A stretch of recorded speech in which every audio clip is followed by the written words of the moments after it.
aikin tasarifi na dala miliyan 100 nan take a cikin sauƙi.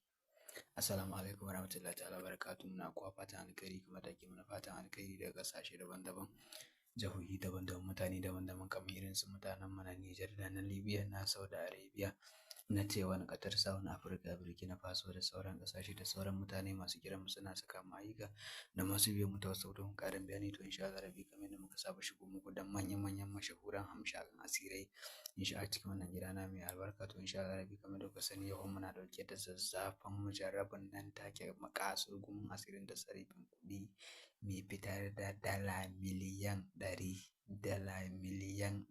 nan take a cikin minti 30. Wannan dukiya naka ya bayyana. To insha Allah rabbi idan yau ka fara kallon bidiyon mu zaka iya danna mana subscribe sannan ka danna alamar ƙararrawa saboda mu saki sabon asiri za ku samu. To muna farin ciki masu bibiyo wannan shafi na mai albarka to dan Malam TV insha Allah rabbi kamar yadda muka saba shigo muku da mashahuran asiri a cikin wannan gida na mai albarka. To yau muna dauke da bakin game ma asirin tasarrufin kuɗi nan take a cikin sauƙi.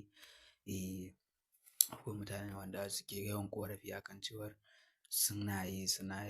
ana yawan yi musu ayin tasarrufin kuɗi ba sa dacewa. To insha Allah rabbi kamar da kuka sani a kowane jama'a akwai ɓata gari.